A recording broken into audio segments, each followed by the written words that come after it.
Happy blue day to all. Happy women's day.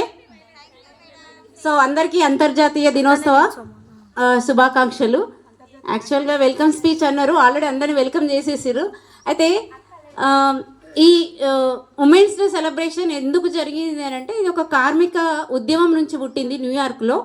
అయితే తక్కువ పని, మెరుగైన జీవితం, ఓటు హక్కు కల్పించాలన్న ఉద్దేశంతో న్యూయార్క్లో కొంతమంది కార్మిక మహిళలు వాళ్ళు నిరసన చేపట్టడం వల్ల అక్కడున్న గవర్నమెంట్ ఈ అంతర్జాతీయ దినోత్సవాన్ని 1908 నుంచి సెలబ్రేట్ చేసుకోవడం అయితే జరుగుతుంది.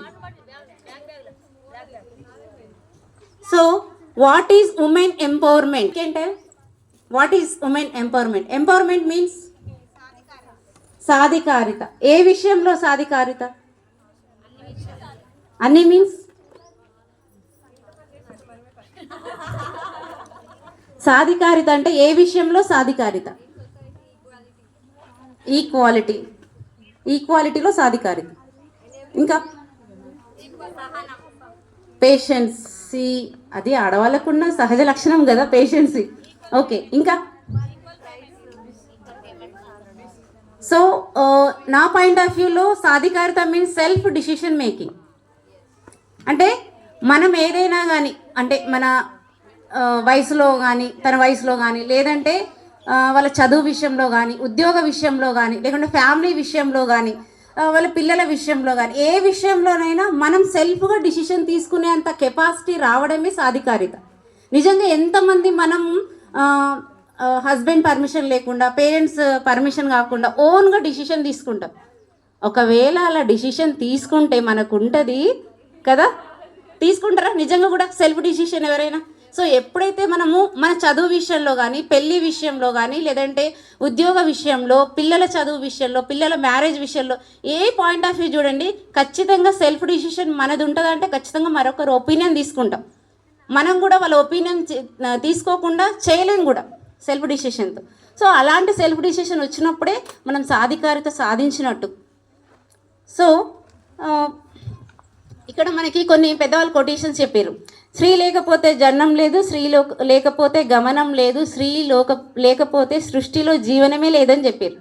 నిజంగా కూడా ఒక తండ్రి తన కూతుర్ని తన కొడుకుతో సమానంగా చదివి పెంచకపోతే, లేదా ఒక అన్న తనతో సమానంగా చెల్లెలు కూడా చదివించాలని ఆశించకపోతే, లేదా ఒక భర్త ఒక భార్యతో తనతో సమానమే అని అనుకోకపోతే ఈ సమాజం మెరుగుపడుతుందా చెప్పండి?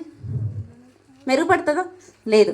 అంటే ఎత్ర నేరస్తు పూజ్యంతే రమంతే తత్ర దేవత అని మనకు ఒక శ్లోకం ఉంది. అంటే స్త్రీలు ఎక్కడైతే గౌరవింపబడతారో సో అక్కడే భగవంతుడు కూడా నివసిస్తూ ఉంటాడు ఎల్లప్పుడు. నిజంగా కూడా స్త్రీలు ఎప్పుడు హ్యాపీగా నవ్వుతూ ఉంటే ఆ ఇల్లు కూడా స్వర్గం లాంటిదే కదా. సో ఉమెన్ ఎంపవర్మెంట్ అంటే ఇక్కడ మనకి స్త్రీ పురుష సమానత్వం అనేదానికంటే పురుషులు ఎక్కువ, స్త్రీలు తక్కువ అని అసలే కాదండి. ఎందుకంటే వాళ్ళు లేకుండా మనం ఏం కూడా చేయలేం. ఓకేనా? సో స్త్రీ పురుషులు అంటే ఒక శరీరం, ఒక సోల్, ఒక ఆత్మ, రెండు కలిసి ఉన్నప్పుడే అది ఖచ్చితంగా ఏదైనా వర్క్ ముందుకు అవుతుంది. సోల్ లేకుండా మనిషి ఉంటాడో? శారీరకంగా లేదు కదా. సో ఆ శరీరానికి సోల్ అనేది లేకపోతే ఉండలేం కదా. సో ఒకదానికొకటి ఖచ్చితంగా డిపెండ్ ఉంటుంది. సృష్టి మొత్తం కూడా ఒకదానిపైన ఒకటి డిపెండ్ అయ్యి ఉంది. ఇద్దరూ సమానమే ఇక్కడ. సో కాకపోతే అంటే ఎవరు కూడా కొంచెం కాంట్రవర్సీ అనుకోకుంటే నేను ఒక విషయం మాట్లాడతాను మీతోని. ఉమెన్కే శత్రువు అంటే ఒప్పుకుంటారు? ఎంతమంది ఒప్పుకుంటారు ప్లీజ్ చెప్పండి ఒకసారి. ఉమెన్కే శత్రువు, ఎందుకంటే చిన్న చిన్న ఈగోలు అంతే. సో నిజంగా కూడా సాధికారత సాధించినాం మనం అంటే ఇక్కడ ఉన్న వాళ్ళందరం సాధించినాం. ఎలా అనంటే బయటికి వచ్చి మనం ఇక్కడ వర్క్ చేస్తున్నామంటే అప్పుడే మనం సాధించినట్టు, అవునా కదా. సో ఖచ్చితంగా మనం సాధించినాం. అది మన పవిత్రమైన ఉద్యోగ వృత్తి ఏది? మనది ఉపాధ్యాయ వృత్తి. అంటే మనం ఒక సమాజాన్ని తయారు చేస్తున్న ఉపాధ్యాయులం కాబట్టి మనం అందరి ఆలోచనలు ఎలా ఉండాలి అంటే పాజిటివ్ వేలో ఉండాలి. ఒక సిచ్యువేషన్, ఒక బ్యాడ్ సిచ్యువేషన్ ఉన్నా, లేకపోతే ఏదైనా నెగిటివ్గా అనిపించినా దాన్ని పాజిటివ్ వేలో ఆలోచించే విధంగానే మన మెంటాలిటీ ఉండాలి. ఎందుకంటే మనం తయారు చేస్తుంది ఒక బైక్ కాదు, ఒక వస్తువుని కాదు, ఒక సమాజాన్ని. ఒక ఇద్దరు టీచర్లు ఫ్రెండ్లీగా మాట్లాడుకుంటే 10 మంది పిల్లలు చూస్తూ ఉంటారు, అబ్జర్వ్ చేస్తూ ఉంటారు. అరే టీచర్లు ఎలా మాట్లాడుకుంటారు, ఎంత రెస్పెక్టెడ్గా మాట్లాడుకుంటారు, ఇంత వయసులో కూడా వాళ్ళు ఎంత రెస్పెక్ట్ ఇచ్చి మాట్లాడుకుంటారు అని వాళ్ళు చూసి నేర్చుకుంటారు. నిజంగా కూడా ఈ సమాజంలో పిల్లల్లో మిస్ అవుతుంది ఏంటంటే కమ్యూనికేషన్. సో ఆ కమ్యూనికేషన్ రావాలి అంటే అటు పేరెంట్స్ని చూసి ఇటు టీచర్ని చూసి నేర్చుకుంటారు. సో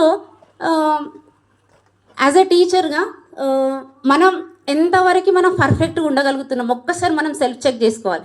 అంటే ఎక్కడైనా ఒక నెగిటివిటీ వస్తే దాన్ని మనము స్ప్రెడ్ చేయడం కాకుండా దాంట్లో పాజిటివ్ని వెతుకొని, సో వాట్ ఈజ్ అంటే నేను చెప్పిన కదా సాధికారిత అంటే ఏంది, సెల్ఫ్ డిసిషన్. అంటే ఎలా ఉండాలి సార్, ఏది మంచి ఏది చెడు అనే విచక్షణ జ్ఞానం ప్రతి ఒక్కరిలో రావాలి. అర్థమవుతుంది అనుకుంటా. సో ఏది మంచి ఏది చెడు అనే విచక్షణ జ్ఞానం ఉండాలి. ఇప్పుడు చాలామంది సార్ చెప్పినట్టు ఎవరి వాల్యూ వాళ్ళకే ఉంటుంది. సమ్ టైమ్స్ మనం అనుకుంటాం, మనుషులం కదా ఖచ్చితంగా అనుకుంటాం, ఎందుకంటే వాళ్ళలాగా ఉండాలి, వీళ్ళలాగా ఉండాలి, ఇలా ఉండాలి అని సమ్ టైమ్స్ ఏదో ఒక సిచ్యువేషన్లో మనకు ఒక ఆలోచన వస్తుంది. దానికి ఒక స్మాల్ స్టోరీ చెప్తున్నా, ప్రతిసారి చెప్తే నేను స్టోరీస్ ద్వారానే కొన్ని మోరల్స్ నేర్చుకుంటా. అదే స్టోరీ మీకు ఇక్కడ చెప్తున్నా. ఒక క్రేన్ ఉంటుంది, కొంగ ఎక్కడ ఉంటుంది, అది వాటర్లో ఉంటుంది. సో పైన చెట్టు పైన, అదే చెట్టు పైన ఒక ఏమంటారు ఓల్ ఉంటుంది, గుడ్లగూప. అయితే ఈ కొంగ వాటర్లో దొంగ జపం చేసుకుంటూ ఉంటుంది. దేనికోసం, కళ్ళు మూసుకుంటే అక్కడ చేపలు వస్తే టక్కని తీసుకొని తిందామని. ఓకేనా. సో డే అంతా దాని అదే వర్క్. కానీ ఒక అబ్జర్వేషన్ ఏంటంటే పైన గుడ్లగూప మార్నింగ్ అంతా పడుకుంటుంది, నైట్ కాగానే దానికి ఏంటి పగలంతా కళ్ళు కనబడే, దానికి నైట్ కళ్ళు కనిపిస్తాయి కదా. అందుకే నైట్కి ఫుడ్ కొని పోతుంది, ఈజీగా ఫుడ్ ఫైండ్ అవుట్ చేసుకుంటుంది, వచ్చి మళ్ళీ చెట్టు మీద పడుకుంటుంది.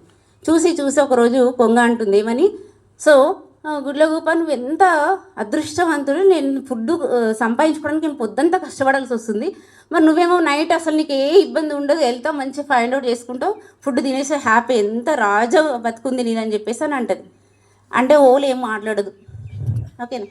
సో కొంగకి అనిపిస్తూ ఉంటుంది, సరే నేను కూడా మార్నింగ్ పడుకుంటా, నైట్కే ఫుడ్ కోసం పోతా, నేను కూడా తొందర తెచ్చుకోవచ్చని ఆ రోజంతా మార్నింగ్ పడుకుంటుంది. అక్కడి నుంచి వచ్చి నక్క కొంగని తీసుకొని వెళ్ళిపోతుంది. అంటే దీంట్లో అర్థం ఏంటి అంటే ఎవరి కెపాసిటీ వాళ్ళకు ఉంటుంది కదా. మరి ఆ కెపాసిటీ మనకి ఇంకొకరితో కంపేర్ చేసుకోవడం ఎందుకు. ఓల్డ్ కెపాసిటీ దాని సామర్థ్యం ఏంది, నైట్ మాత్రమే ఫుడ్ వెతుక్కోగలుగుతుంది. క్రేన్ నేను కూడా నైట్కి పోతా అంటే నైట్ని కూడా చూడలేదు, అది మధ్యాహ్నం